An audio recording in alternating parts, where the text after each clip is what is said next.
All right, good afternoon. It is afternoon. Good afternoon, everybody. This is Lieutenant Colonel Fox. I'm going to be talking to you today on Seiges, Proxies, and Positional Warfare. Due to the time constraints we're under right now, though, I'll probably just focus on Seiges. We've got about 30 minutes to get through the topic today. So I'm going to talk for a bit, and then I'll turn it over to you guys for questions. So just to start off,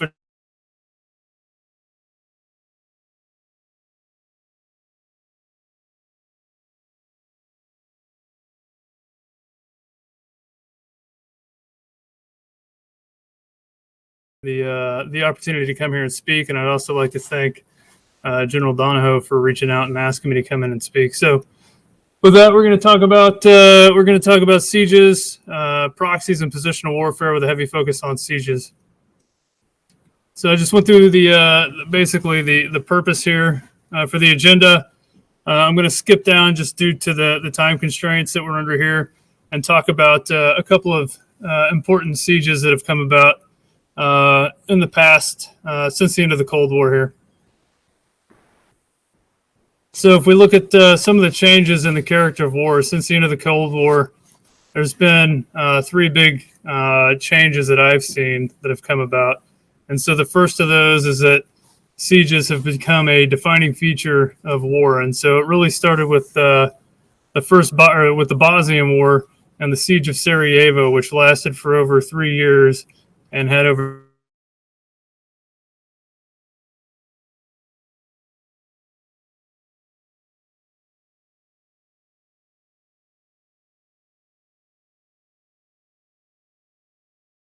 but that lasted almost the same amount, a little less than the same amount of time as the siege of Sarajevo, and had just almost as many deaths.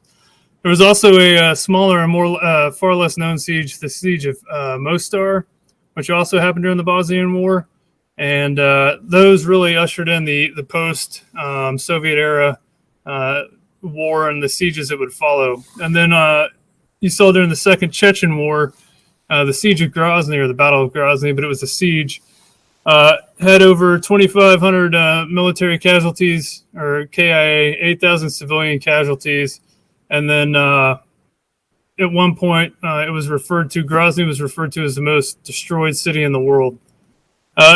Next in the order of precedent there is proxies. They play a huge part in modern war, and so I'll talk a bit more about proxies in relation to what we're going to talk about here in just a moment. And then position.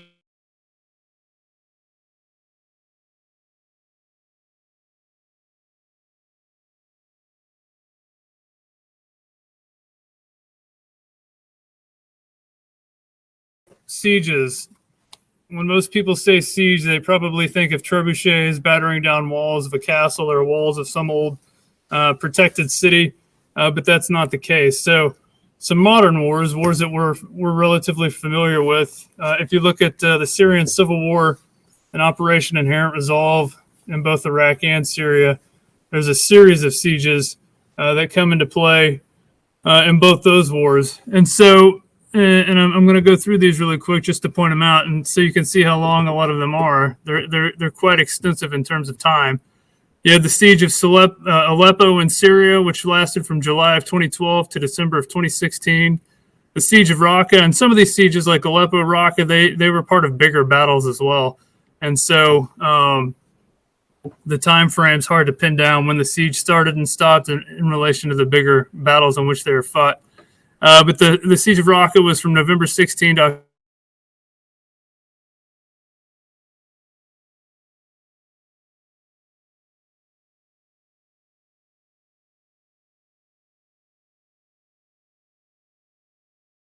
siege of Mosul. That one's listed twice. But you had the siege of Mosul during Operation Inherent Resolve, which lasted for 9 months there in northern Iraq. And so I use that to say that sieges aren't some antiquated thing, something from the immediate end of the post-Cold War era, but they're alive and well in what we do today. We just, in many cases, don't think about them or don't see them because we don't really use that term. We don't have that term in our lexicon today. What I really want to talk about here is how Seiges fit in the Donbass campaign. So the Donbass campaign was Russia's offensive in eastern Ukraine in 2014, where they basically established a proxy army, used that proxy army to go in and take two provinces, or oblasts as they call them, from Ukraine.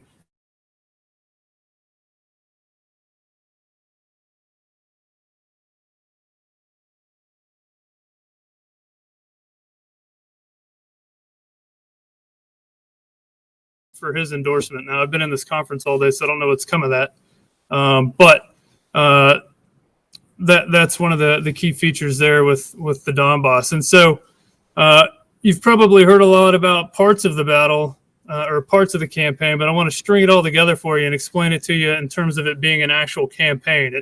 It's often talked about in disparate parts and pieces, and I want you to see that it's not fought in disparate parts and pieces. So I'm going to walk through this slide real quick, show you how it fits together, and then talk about how Seiges fit within there. And so the first point on this, too, is that this was fought primarily through Russian proxies. And so you'll also often hear the word separatist used interchangeably here, but I prefer the use of the word proxy because separatist, that's a cover, I think, in many cases. But they were proxies in that they were fighting on behalf of Russia, for Russia's interest, right? And so they used a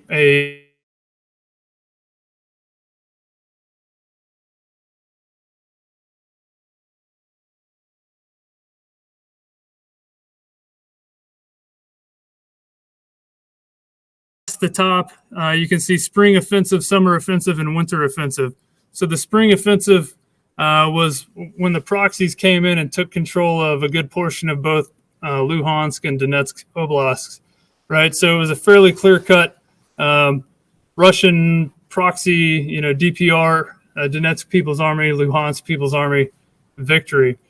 At the same time, you saw an ATO. The Ukrainians started this. Their concept was called ATO, or anti-terrorist operations. They tried to label the separatists or the Russian proxies terrorists, and so they went on their own offensive during the same time. And so from April to about the end of June, you saw the separatists take all this territory.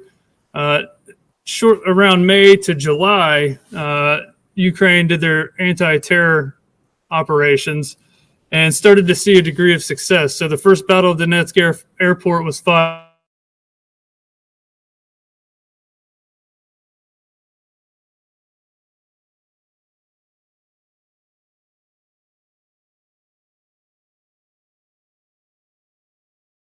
it's an important port city, and they were also able to take back Kramatorsk and Artemovsk. And so that was they were able to basically take back a good portion of the about a third of the Donetsk and Luhansk provinces back from the Russian proxies. But then in July, the strike that everybody's familiar with when they talk about Russia is the strike at Zelenopilya. And that was the one in July of 2014 that basically eviscerated quite a bit of Ukrainian forces that were sitting in a TAA. And that was essentially the punctuation, the start of a counteroffensive that began. And so I bracket that as the start of the summer offensive, which was when Russia successfully pushed back the Ukrainian counter offensive. And so leading into that, you had through May and July the anti-air counteroffensive. So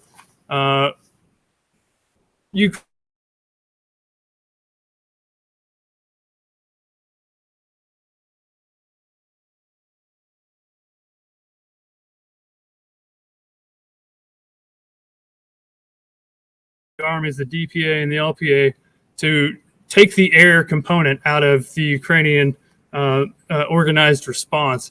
And so that's what you saw. Several aircraft shut down through the July time period, right? So everybody's familiar with the MH17 that the Russian Buk missile system shut down. But there was also one of the biggest, outside of that, one of the biggest loss of life was a Ilyushin 76 shot down in July just outside Luhansk airport, and all 49 people aboard that, all 49 Ukrainian military personnel died in that strike. And so Russia and the separatists, the proxies, were able to successfully cleave away the air component, right? And so they made Ukrainians fight with just basically one element of combat power there, just with their land forces. And so at the same time, at Luhansk Airport and at Ilovaisk,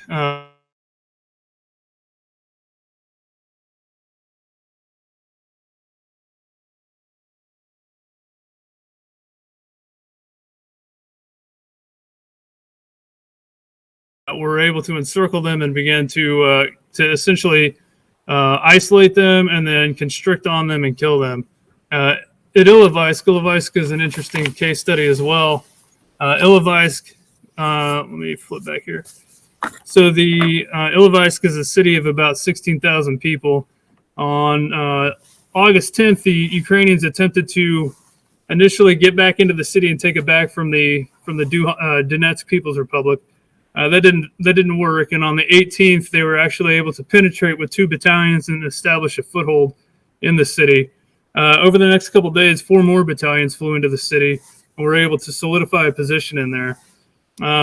Russia had felt that their proxies there in Ilovaisk were losing control of the situation, so they authorized Russian land forces to augment the DPA. And so on the 27th of October, or the 24th of October,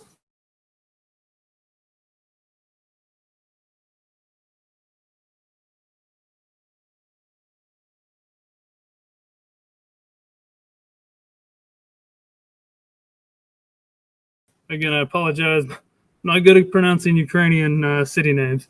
And so they linked up at Hebrisky outside of Ilovaisk. And then on the 27th through the 29th, the conglomeration of DPA and Russian forces besieged the Ukrainian defenders there in Ilovaisk. Right, they pounded the city with artillery and MLRS, localized tank and mechanized infantry attacks using BTGs. You probably have heard BTG mentioned a lot lately on the news because that's Russia's primary tactical fighting unit. But they used a lot of those BTGs, and so there was a bit of some popular commanders arose out of that time period from the Donetsk People's Army. There was a guy whose nom de guerre was Motorola, and he commanded the Sparta Battalion, and there was another guy named Givy who commanded the Somali Battalion. These guys were quasi superstars.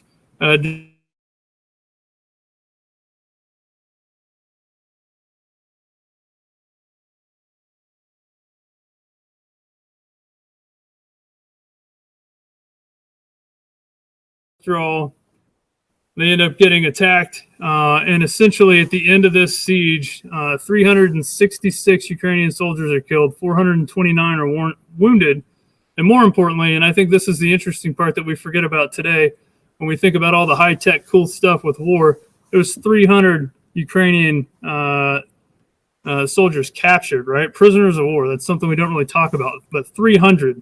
That number is incredibly high. And then during that as well, there was 36 civilians killed. And then in the city had approximately 1,800 homes, 600 of which were completely destroyed, and 4,000 people left the city as part of that.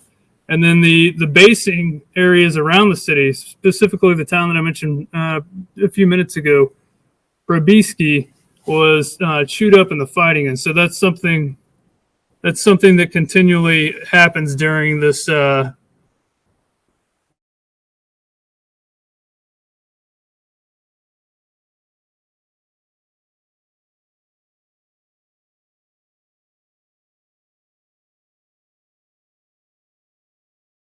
talking, and we'll circle back if we have to.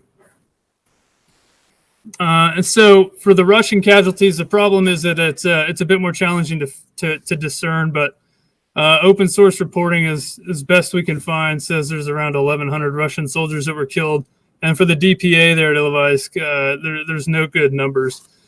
But what's important to note about this is that this siege, coming on the heels of what had happened at Luhansk as well, triggered the Minsk Protocol, which was a political agreement. And so what you see here is sieges are bringing about decisiveness in the traditional sense. So we overuse and incorrectly use the word decisive in many cases today. However, if you go back to the traditional definition, decisiveness is any military action that triggers a political or military change to the status quo to what's going on. And so it's important.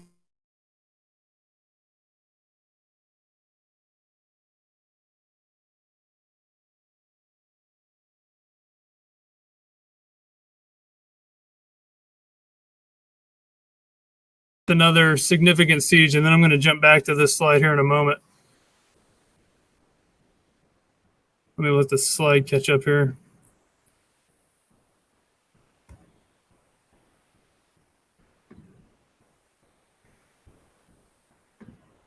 All right, so when we talk about the Second Battle of Donetsk Airport is another significant siege. And if you look there on the left side of this slide, you can see the airport in all its grandeur. It was rebuilt in the 2011-2012 timeframe. So at the start of the Second Battle of Donetsk Airport, or the battles for Donetsk Airport, it was a brand new facility. And so I've already mentioned the First Battle of Donetsk Airport. The Second Battle of Donetsk Airport came on the heels of the success of the summer campaign, right? And so, we good?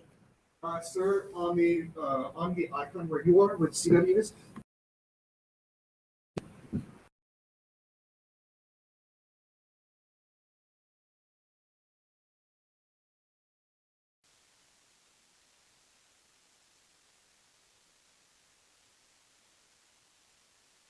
Guys missed or what you missed, but we've got about 10-15 minutes left to go, and I just started talking about the Second Battle of Donetsk Airport as it relates to the to sieges and proxies and positional warfare here. All right, so Second Battle of Donetsk Airport comes on the heels of the summer offensive, right? So you have Luhansk Airport, the Battle of Luhansk Airport, and the Battle of Ilovaisk.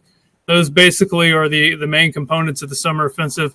The Second Battle of Donetsk Airport is the start of the winter offensive, and this is where Russia and the DPA and the LPA, to a lesser degree, go on a significant offensive to catalyze the effects of what they've achieved so far during the campaign, the Donbass Campaign. And so, as I mentioned previously, the anti-air offensive in July of August 2014 completely removes Ukrainian air support from the equation. So Ukraine's essentially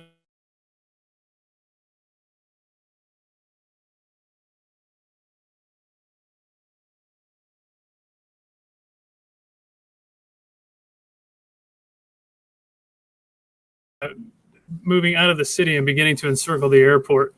By mid-October, they've completely encircled the airport. They've left one artery open out to the city of Pisky, which is a small little town, about 2,000 people, and it's about 2 miles outside the airport. But all but that little artery and that city are completely surrounded there at Donetsk Airport. And the Ukrainians use that town of Pisky as their basing location. And so just remember, as we talked about with Ilovaisk and Hebritsky, basing locations prove they get mistreated pretty bad in these sieges. And so what you have as we continue on is as Russia and the DPA continue to squeeze the vice here at the airport, it turns from a modern airport into just a complete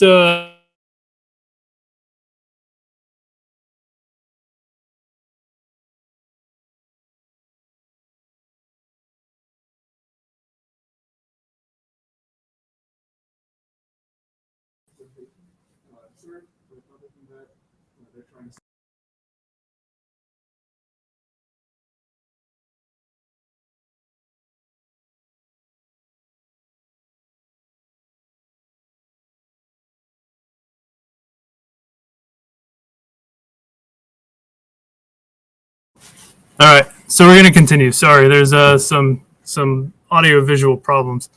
So what you have here is that the Ukrainians continue to fight with the defend themselves. They've hunkered down by by December, they've essentially consolidated into the tower, the air traffic control tower, and the main terminal, the new terminal, as it's called, because there was an old terminal and a new terminal. So they had hunkered down there, and they were defending from there. And Russia and the proxies continued.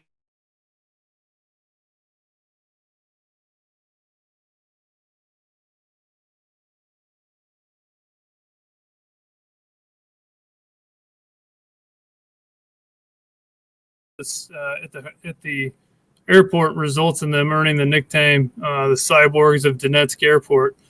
But as things continue, the situation continues to get worse. By the 12th of January 2015, the air traffic control tower, that second slide there in the middle of the deck, gives way, completely falls. By the 13th, the DPA gains a foothold in the terminal that the Ukrainians are now the only place they're really left defending at, right? So the DPA are on the base floor, the Ukrainians are on the second and third floor.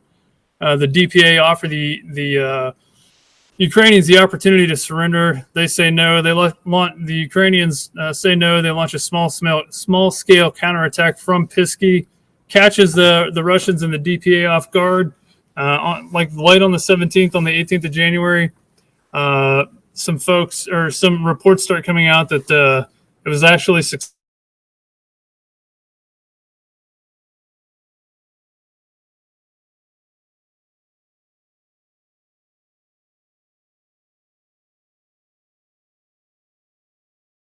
artillery, MLRS, and book missile systems, as well as special operations forces to bring an end to the battle, right? So that was on the 19th of January.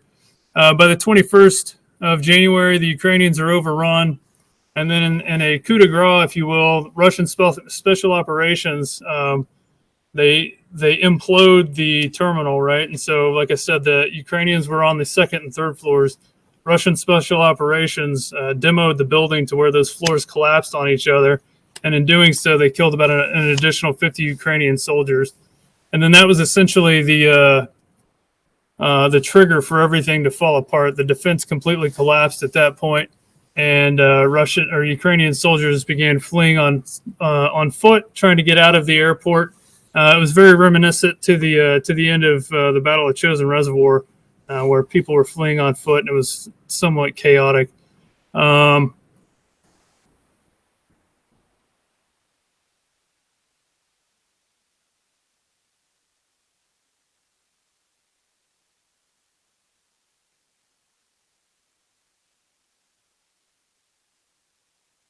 Two battles formed the winter offensive and essentially solidified the front to where it is today. And there was some smaller stuff as well that happened during that.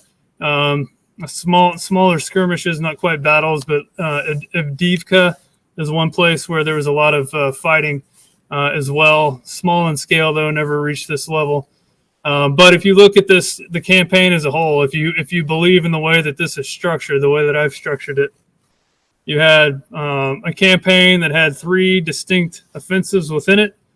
Within those three distinct offensives, two proved decisive in the traditional sense. The summer offensive generated the Minsk Protocol. The summer offensive had two sieges, the siege of Ilovaisk and the siege of Luhansk Airport. Luhansk Airport is no longer an airport. It is now just a heap of rubble. So it completely eviscerated the airport. And the siege of Ilovaisk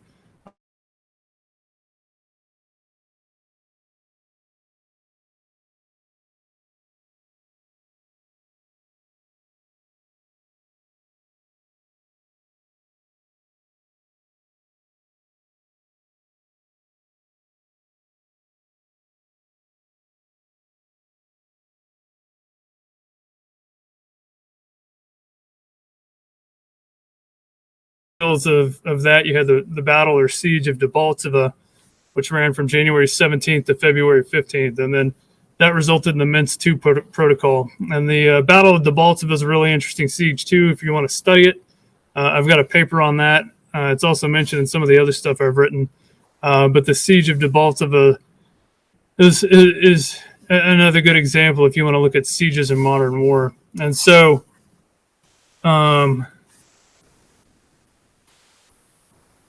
a couple things on sieges while we're talking about it. So there's some characteristics here, right? So sieges are battles or operations of encirclement and position, right? You're jockeying for position, or you're trying to suffocate somebody through the use of position.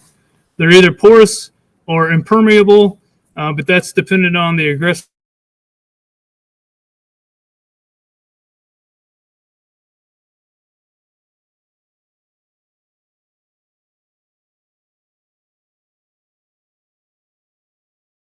cases, but they can occur, or they do occur in open terrain and closed terrain. However, non-combatants can also be targeted.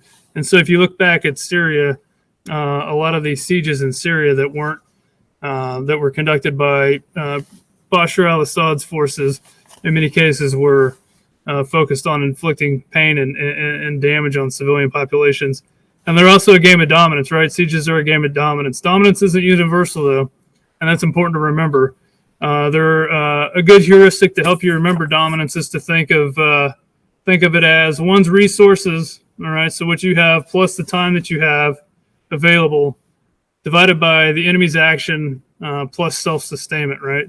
And so if you think about dominance in that way, it'll help you think about how and why people elect to conduct sieges and why some people don't. And then resources, right? Sieges are also a game of resources, and that was mentioned.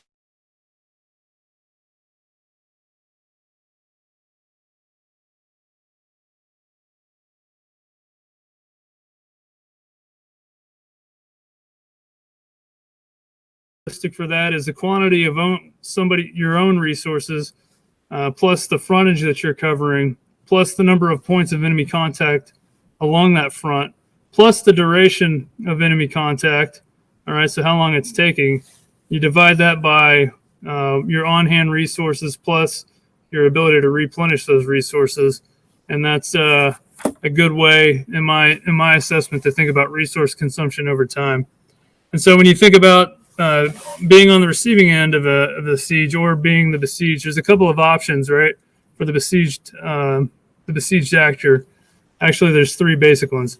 So they can solidify their position and engage in a battle of attrition, right? But this is a decision that's based off their level of commitment or will, their resources, and their time, right? And so, for instance, ISIS and Mosul, right? They decided to solidify their position in the city and defend.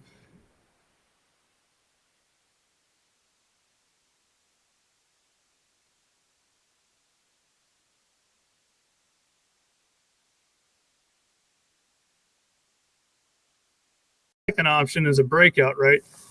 So they can penetrate the encirclement and free oneself, regaining mobility and freedom of action. But that's also a decision based off resources and strength. And so again, if you think back to the Korean War, for example, and the Chosin Reservoir campaign, and how the 1st Marine Division and the 31st Infantry Regiment attempted to break out, and the 1st Marine Division was fairly successful, whereas the Army's 31st Infantry Regiment was not. That's an example of breaking out of a siege, right?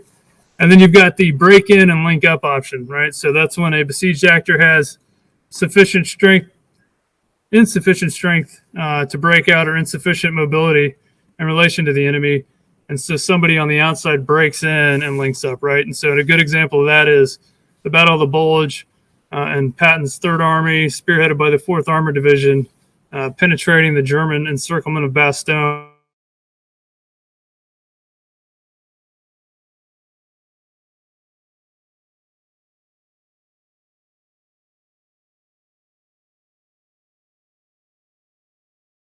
Think about that. Just because we aren't necessarily understanding that we're doing this and that we don't have it in our doctrine doesn't mean that it's not something that we're going to potentially find ourselves having to deal with. Okay, and so I say that to say, we might accidentally get tripped up into the receiving end of a siege, or we may end up besieging somebody. And it's important to know both the character and structure of how sieges are conducted and how actors inside a siege are gonna act. And so that's part of the reason I pointed that out. It's also important to note that basing locations often get chewed up in sieges. I mentioned Hebriski, but there's another series of towns, Ilovai specifically, Nohopelia and Pavrovka.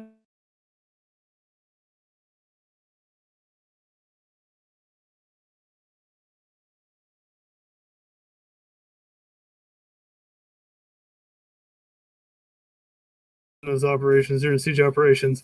The other thing to note too is that campaigns, right? So we like to talk about battles in isolation, but campaigns, this situation, sieges seem to be an integral part of campaigning, right? And so they're a logically linked series of battles that are pushing towards political and military end states. And so sieges have done a really good job of linking campaigns. The other thing too is that quick battles, right? The idea that we can come in and quickly win the first battle, that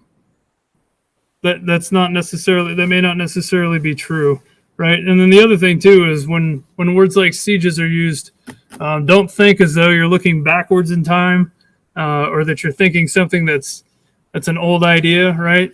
Ideas reemerge periodically and become new again, and so sieges is certainly one of those. But with that, I don't know who all can actually hear what I'm saying.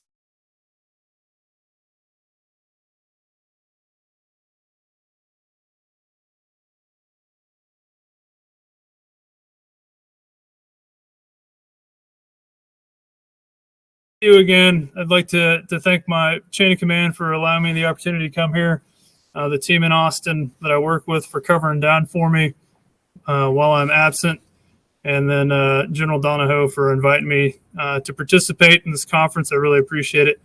If you guys need anything from me, again, Lieutenant Colonel Amos Fox, feel free to reach out to me at any time. I'm on Global, and I'm happy to have a chat.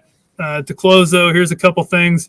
If you want to look at digging into some more information, and I didn't realize it until I'd finished putting this together, that like the 3 papers that I listed here are all from RUSI Journal. But here's 3 things that I think are really good. So everybody's talking about Anthony King's Urban Warfare book. That's because it's a really good book, so I recommend you go out and pick it up. It talks a lot about what we talked about here in that book. I have a paper with RUSI Journal that came out last summer, back in June.